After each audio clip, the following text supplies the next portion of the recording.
Muito estimado Padre Diomar, nosso pároco, Padre Wagner, vigário paroquial,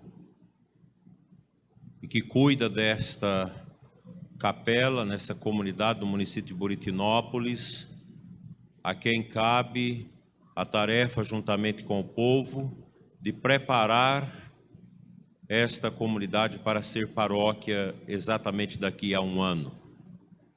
Muito estimada senhora prefeita Ana Paula, nossa amiga, seu esposo João, lideranças dos nossos conselhos de pastoral e de administração, demais autoridades presentes. São Francisco Xavier, inegavelmente, é um dos grandes santos do século XVI, que ao lado de Santo Inácio de Loyola, ajudou a fundar a Companhia de Jesus. Grande missionário que percorreu os caminhos da Índia, de língua portuguesa, o Japão e muitos outros locais no Oriente. É chamado também de o apóstolo do Oriente. Um santo extraordinário que através das suas mãos, das suas orações, do seu apostolado, muitas pessoas foram curadas, até mortos foram ressuscitados, graças ao poder deste grande homem. Que a nossa cidade de Buritinópolis tenha a graça de tê-lo como padroeiro da nossa cidade e da nossa futura paróquia. A liturgia de hoje nos convida a contemplar as ações de Deus na vida das pessoas. Nosso Senhor, andando pelas terras daquela região de Israel, realizou muitas curas. Hoje a liturgia nos traz a cura desses cegos. Todos nós podemos imaginar o desafio que é para uma pessoa cega viver neste mundo. Não é fácil você não ter como contemplar a luz, mas conviver dioturnamente com a escuridão.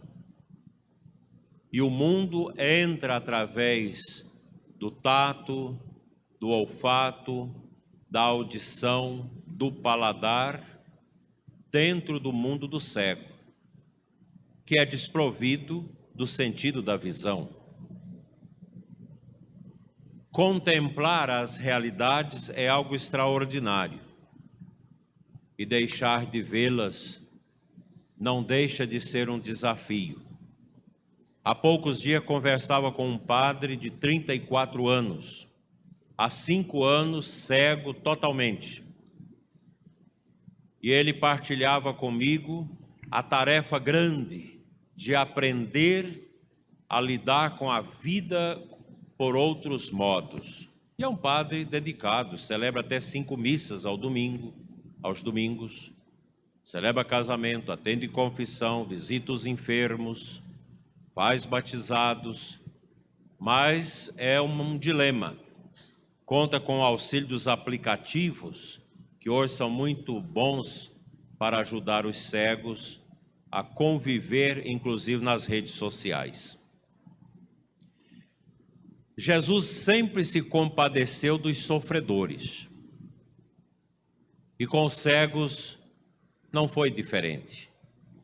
É interessante que os cegos sempre, na presença de Cristo, eles gritam: Jesus, filho de Davi, tem piedade de mim.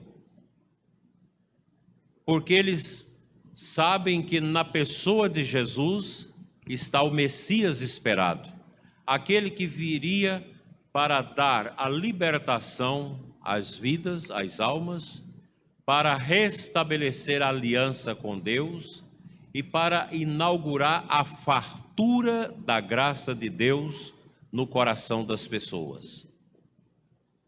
Olhando para a imagem destes cegos, que clamam, que pedem, que confiam no milagre, nós precisamos pedir a Deus a cura da cegueira desse mundo nosso desvairado. Pelas drogas, pelos vícios, pela ausência de Deus, pela violência, pela falta de amor, pelo desprezo à família, pelo desrespeito à inocência das crianças, pelo atiçamento a toda a volúpia e a malícia dos jovens. O nosso mundo marcha a largos passos para uma cegueira generalizada. Vivemos esse tempo obtuso, um tempo tremendamente triste, que através da peste que nós estamos vivendo, parece ter acelerado estas realidades. As pessoas se esfriando, desprezando suas famílias, o aumento dos divórcios, o aumento do aborto, o aumento dos comportamentos estranhos que querem chamar de família, mas que não confere com o projeto e o plano amoroso de Deus por nós. É um mundo que se afasta de Deus. Está havendo nesta realidade nossa uma ditadura do humano em relação à supremacia divina. A humanidade quer se colocar no lugar de Deus. É uma falta de humildade generalizada. Nações que não amam, que não adoram mais a Deus, mas que perseguem a Deus. Toda uma ideologia, toda uma mentalidade pagã, ateia, comunista, contra Deus, vai se instaurando mundo afora. O desprezo pelas coisas santas, o desprezo pela religião, o desprezo pela Sagrada Escritura, pela arte cristã, pelos nossos monumentos em homenagem a Cristo, à Santíssima Virgem e aos santos. Tudo isso é prova de que o mundo não quer Deus. E nosso Senhor tinha razão quando dizia: o mundo jaz sob o império do maligno.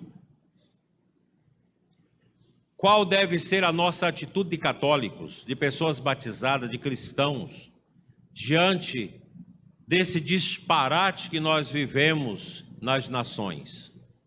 Manter a nossa fé, manter a nossa espiritualidade, olhar para a frente com o olhar de Cristo, não com o olhar do mundo, porque o mundo quer nos incutir uma vida sem Deus, uma vida sem graça, uma vida estranha.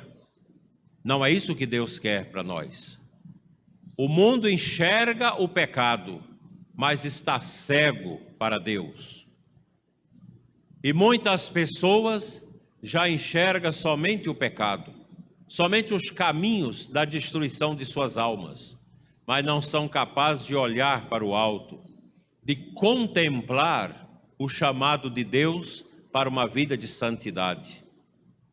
Olhando para São Francisco Xavier, estampado nesta imagem tão bonita aqui na nossa igreja, nós somos chamados a viver a nossa santidade.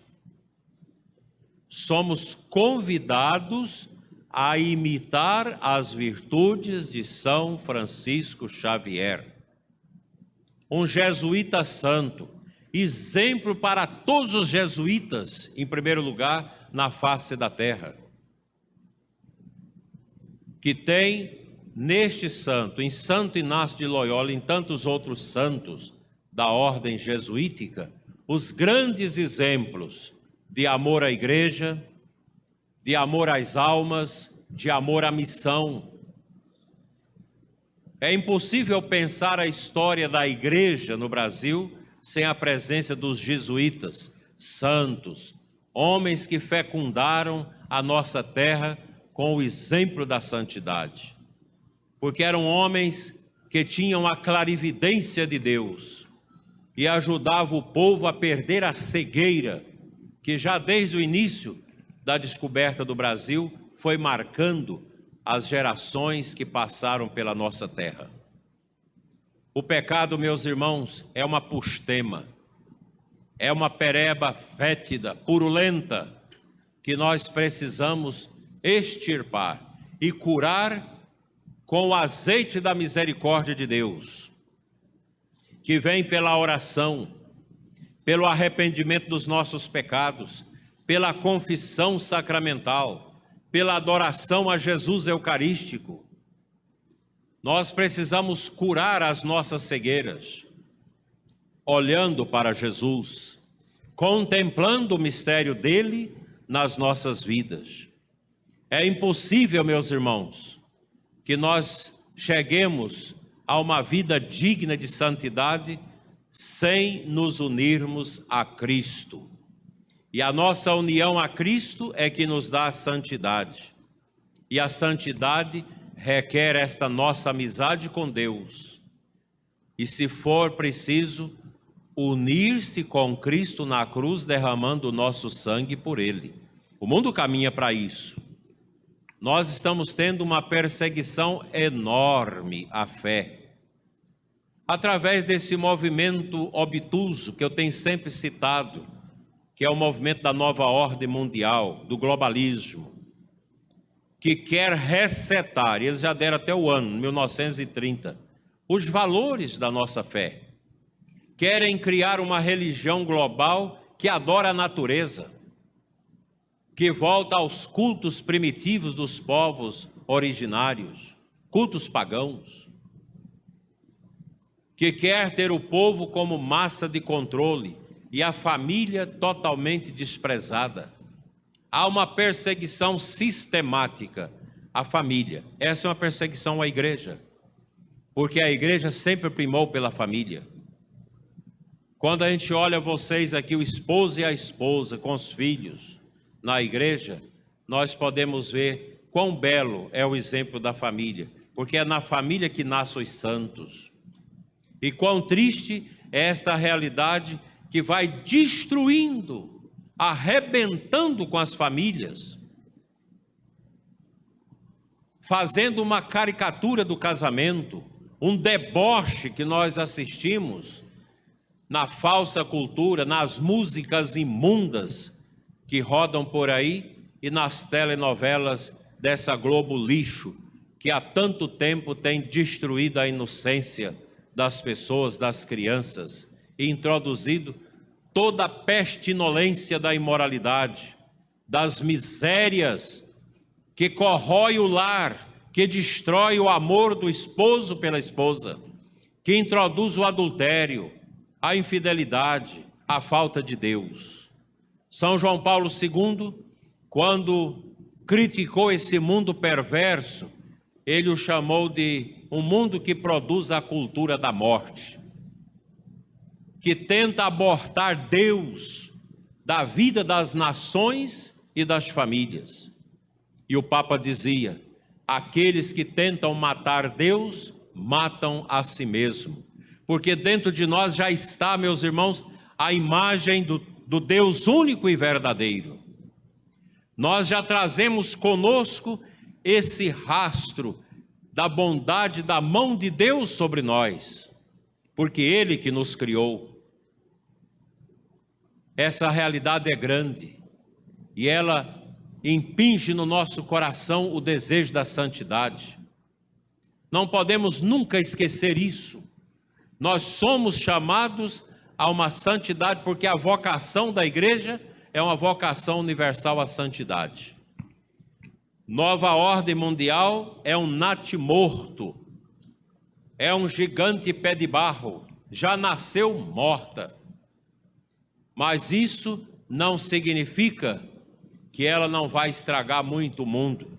Nós sabemos que um cadáver, se um defunto fica sem ser enterrado, ele incomoda. promove doença, dilaceração de vírus, de bactérias que vão entrando na vida das pessoas e causando doença. Assim a nova ordem, ela nasce morta, mas é um defunto que vai ficar apodrecendo e junto com ele a nossa sociedade por muito tempo, destruindo os valores da santidade, os valores bíblicos, os valores da família, os valores da fé, os valores da fraternidade e, sobretudo, os valores da liberdade. A nova ordem vem para tirar a liberdade das pessoas, para subjugá-las a um governo mundial, a uma república mundial. E nós já estamos percebendo isso. Todo o empenho das Nações Unidas, da ONU e de tantos globalistas, de tantos ricos medonhos que querem um capitalismo inclusivo para subjugar a nossa humanidade, para fazer as nossas crianças viver uma confusão por causa da ideologia de gênero, fazer as famílias se destruírem naquilo que é mais belo no matrimônio, que é a permanência até a morte do vínculo estabelecido no altar. Sejamos, meus irmãos, resistentes ao pecado, resistentes a esta cegueira que o mundo quer impor a nós e à igreja. Usam da pandemia, usa de tudo isso que estamos vendo para nos enforcar na nossa liberdade, exigindo passaporte vacinal, controle, que isso é uma aberração. Se as vacinas ajudam, elas não podem ser tidas como um instrumento de ditadura. É preciso respeitar quem não quer se vacinar. Nós não podemos impor esta absoluta realidade de controle social através de uma tirania que rompe com a liberdade das pessoas. Que todos tenham responsabilidade. A nova cepa já chegou no Brasil. Quem a trouxe? Pessoas vacinadas, que para vir ao Brasil tinha que ter o passaporte, mas trouxeram. Então há muita obscuridade e a gente precisa ter cuidado para a gente não discriminar as pessoas, para a gente não impor essas ditaduras que se querem. Agora está aí, um monte de artistas que no ano passado faziam lives, propagandas, fique em casa, preserve as vidas, e criticando todo mundo que queria trabalhar, apoiando prisões e as mais severas ditaduras de muitos lugares que nós acompanhamos na televisão. Hoje, onde estão esses artistas? Fazendo shows sem máscaras, multidões sem máscaras, se beijando, dançando, proliferando o vírus. Isso nós chamamos de hipocrisia. É uma grande hipocrisia. E a gente está vendo isso. A pandemia está revelando os grandes hipócritas da nossa nação. Gente que impõe julgo aos outros, mas que não tem responsabilidade nenhuma com a vida. São verdadeiras ideologias que estão no caminho dessas pessoas. E agora querem liberar o carnaval, para depois infestar novamente o país, e aí vão bater a porta da igreja dizendo feche, porque a igreja é lugar de contaminação. Eu ainda não tive nenhuma prova de alguém ter pego na diocese o vírus nas nossas missas. Padres que tiveram a Covid, um até que morreu, e ninguém da paróquia pegou. Porque é o cuidado, o zelo, a higiene. Os aviões, a gente anda no avião a 30 centímetros, 40 centímetros da cara do outro. Tudo junto. Aí querem impor distanciamento nos bancos da igreja. Graças a Deus que a prefeita aqui não fez essas exigências terríveis que no Brasil estão vigorando em muitos lugares até hoje. Nós precisamos da liberdade para sermos santos. O santo vive uma liberdade, mesmo quando perseguido, o seu coração é livre. Porque a liberdade é um dom de Deus. Deus nos fez livre, a tal ponto que a humanidade pecou. Porque Deus fez livre. A tal ponto que Lúcifer, que era um anjo de luz, se tornou demônio. Porque os anjos também foram criados livremente. Que Deus nos ajude a viver esse tempo. Tempo de graça, de preparação para o Natal. E aqui na paróquia Nossa Senhora Aparecida de Simolândia, um tempo especial nessa capela de São Francisco Xavier, que começa hoje o seu trabalho de preparação para ser elevada à condição de paróquia. Que o modelo de São Francisco Xavier, grande santo, alcance o coração de todos nós, para que a exemplo dele e da Santíssima Virgem, nós possamos ser santos como o Pai é santo. Amém.